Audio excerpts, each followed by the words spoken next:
Hello there. Welcome to Practical Research 1, Selecting and Synthesizing Information from Relevant Literature. I am Dr. Annabeth Lopez. Again, for our expectations, find a comfortable place where you can watch and listen and understand the lesson. Get ready with your notebook and submit your output through your Practical Research notebook. Our goal is to select relevant literature and synthesize information from relevant literature. Before else, let us have first your pre-test. Write through if the given statement is correct and false if it's not. Write it on your practical research notebook. Now, literature review number 1 refers to a comprehensive summary and evaluation of scholarly works. Number 2, literature review leads to a vagueness of a study.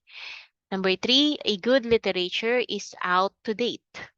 4, doing a literature review requires a systematic procedure. And 5, articles and books to be reviewed must be relevant to the variable of the study. 6, elementary reading employs a skimming strategy. 7, comparative reading deals with the analysis of viewpoints of different authors. 8, annotation uses words, phrases, and sentences to mark some observation of the researcher towards the article being read. Number 9, synthesis matrix is used to organize important ideas found from different literature. And last, number 10, if an idea or claim from a certain literature is used in a current study, the researcher must cite its author. So let us have your introduction. So have you imagined a human body without bones? What do you think might happen if there is an absence of them? Do you think you can stand firm and be able to perform all the activities that you can do now? As you observe these innumerable activities that you do on a daily basis become possible because of their system. As a whole, the skeleton. This goes similar in the conduct of research. A study is not enough that it has its heart, a research purpose that prompts a researcher to pursue a study. You must remember that a study with a heart, however, without a bone, would make it as weak and insubstantial. Your previous lessons focus on how you would create the heart of your study. Thus, you carefully craft your problem and its background. This time, you this time you will form a firm foundation like a skeleton, and that will support your study to stand firm and to stand firm. Will form a firm foundation like a skeleton that will support your study to stand and be successful. The skeleton that is made up of bones would be represented by theories, framework, and studies which can be all gathered through reviewing relevant literature. Therefore, in this part of the module, you will continue your research journey by building the foundation of your study. This will begin by knowing how you will select information from available resources and how you will synthesize them in order to serve as a support in substantiating your own study. So, can you please enumerate the 4 essential parts of research in Chapter 1, the problem and its background, using the spider web diagram below? Okay, so copy that in your notebook and answer the 4 parts, essential parts of the research part 1, the problem and its background.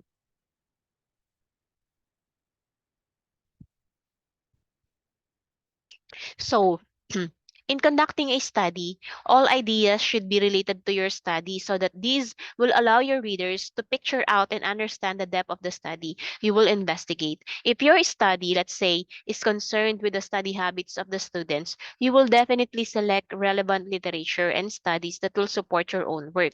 Hence, this lesson you will know how to conduct a literature review as a systematic process, starting from selecting potential sources, then applying various strategies in getting important ideas, and ending with a synthesis of all the relevant ideas gathered which will be presented in your own research work. Definition of the literature review. Other previous researches related to the study currently conducted by a researcher should be put into consideration. When they are summarized comprehensively, this makes the process of literature review. As cited from Bloomsburg University of Pennsylvania, 2020, literature review requires for a survey of scholarly articles, books, and other sources which will later be enumerated, summarized, and evaluated in order to form a concrete basis and support for the current study. When it is done, the selected literature may appear on various sections of the study, such as in the introduction, related literature section, and the discussion of results.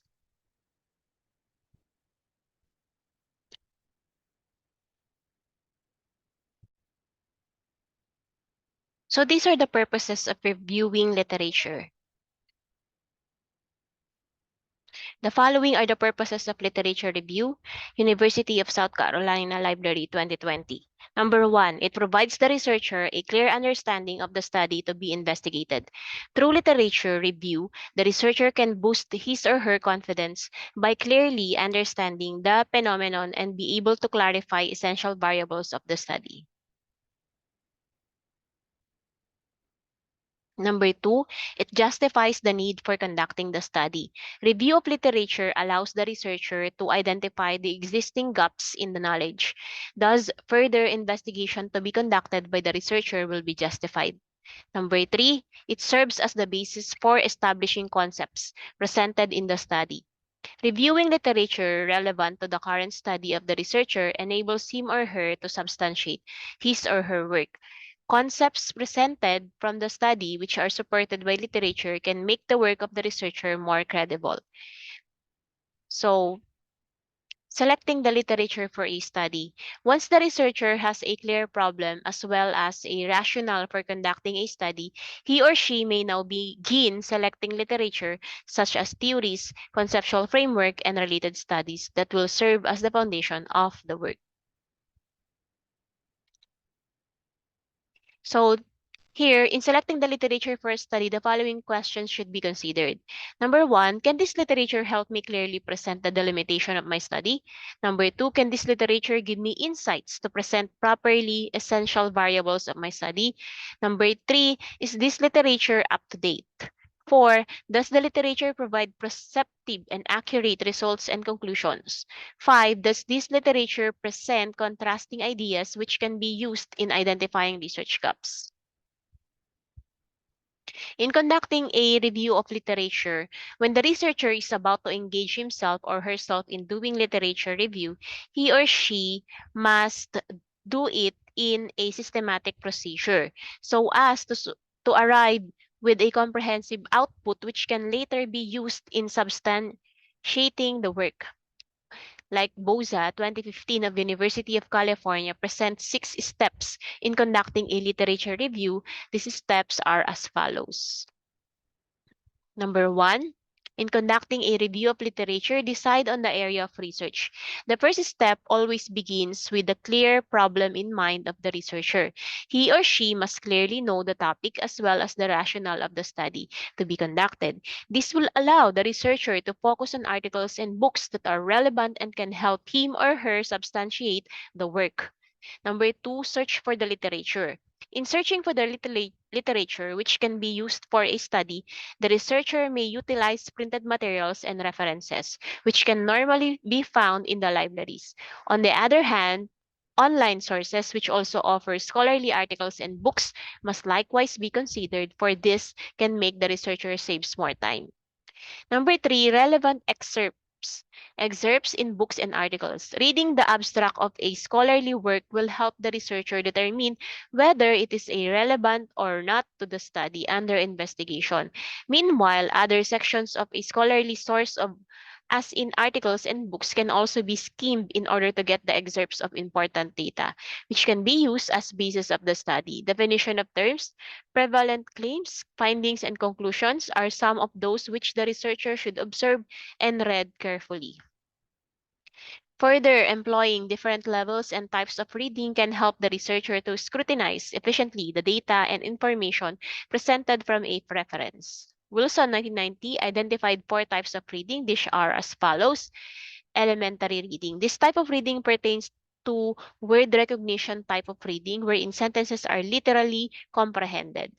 Systematic reading. This type of reading employs a scheming strategy wherein the researcher reader may focus on the highlighted terms in the sample source manuscript. Similarly, he or she may also look into the title of the sample and will try to see if similar variables of the current study are presented. If yes, he or she may consider the sample as relevant to his or her own work. Analytic reading. This type of reading requires the researcher reader to break the whole scholarly work into parts for better understanding. In addition, it may also observe here that the researcher reader establishes connection with the author by asking the 5 Ws and 1H questions through annotation. Use of a dictionary for concept clarification is also often considered in this type of reading. The notes made from the analysis are then synthesized and will serve as an output. Comparative reading. This type of reading considers two or more scholarly work which will be analyzed for comparing contrasting purposes. Here, the various viewpoints of the authors regarding the particular concepts and principles will be carefully observed. The generalized summary of the analysis from this type of reading then serves as an output. Number 4, code the literature. Categorizing the themes of the concepts found in different literature must be done for better analysis and evaluation. Themes can be categorized from the similarities to differences found among those relevant works. Meanwhile, tools for reading and reviewing should also be considered by the researcher in order to save more time, since this allow him or her to easily revisit the concepts that may be a help in the process of literature review. Two of the commonly used tools for reading and review purposes are as follows. Highlighting. This tool uses marks and symbols that will help the researcher to easily revisit the important ideas found in a scholarly work. This can also aid the researcher to easily distinguish the similarities and differences found in various sources. Annotation. This tool uses words, phrases, and sentences which serve as written remarks of the researcher, reflecting his or her understanding and questions regarding the scholarly work. Create conceptual schema.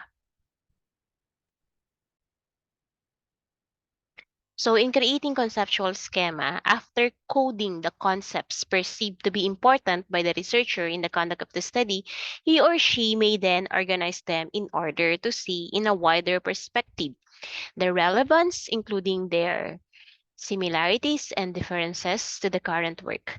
The researcher may utilize a literature review synthesis matrix to better see how the gathered data from literature review will be presented in the study. As cited from Ashford University 2020, synthesis matrix refers to a table used for organizing important ideas found in the literature. This matrix further allows the researcher to see overlapping ideas among the authors. Here below is an example of a synthesis matrix.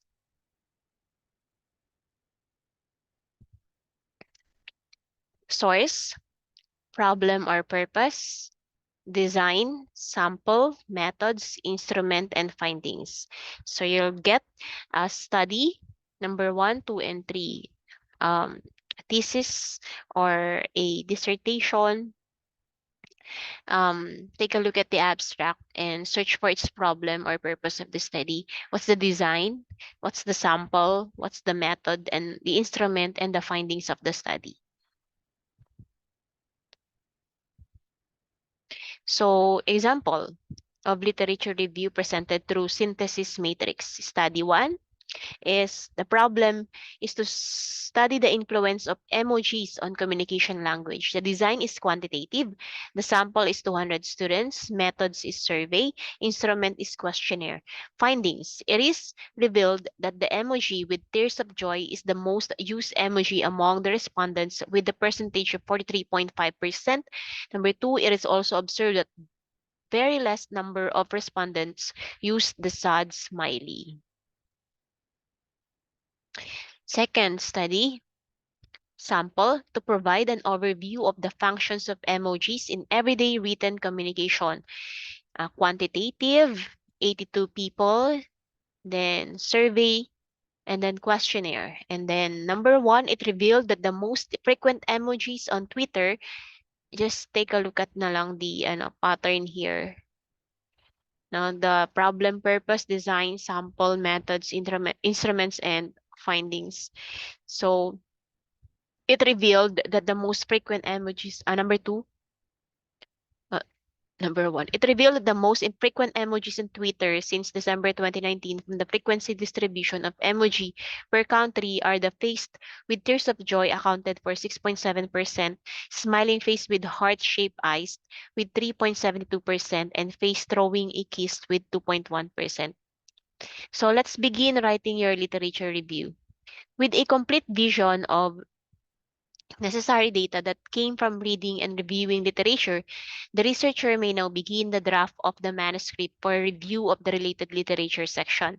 He or she must not forget to cite the author of any data that will be used for the study. The use of transitional words will also be helpful in order to arrange ideas accordingly.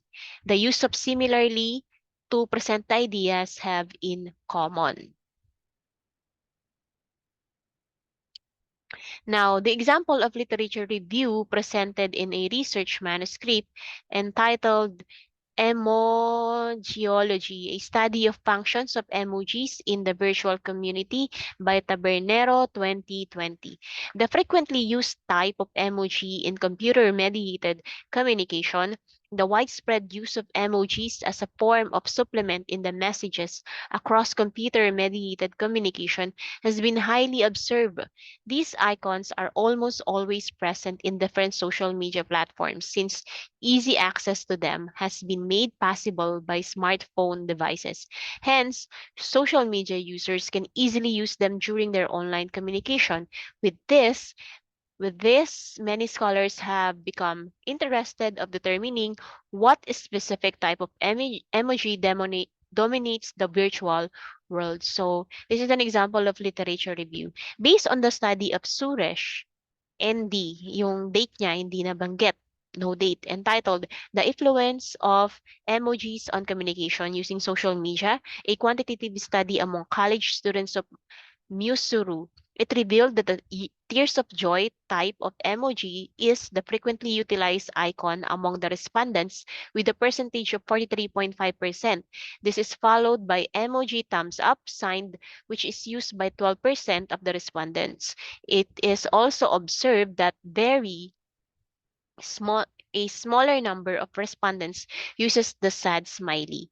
Similarly, in terms of a specific social media platform, Twitter, it was also found that the tears of joy type of emoji is the frequently utilized one. This is in accordance with the study of uh, jo- Joberisk and Pfizer of 2016 entitled A Global Analysis of Emoji Usage.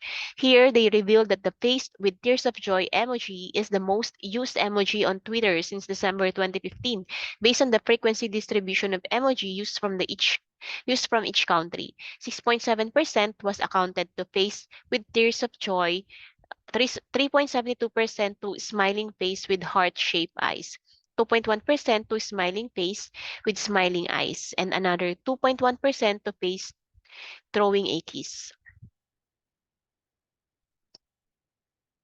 So now that you have already known the considerations in selecting and synthesizing information from relevant literature, there is no doubt that you may begin to build the foundation of your own study. You may now start by carefully selecting and analyzing all the sources that you will perceive relevant to your research undertaking.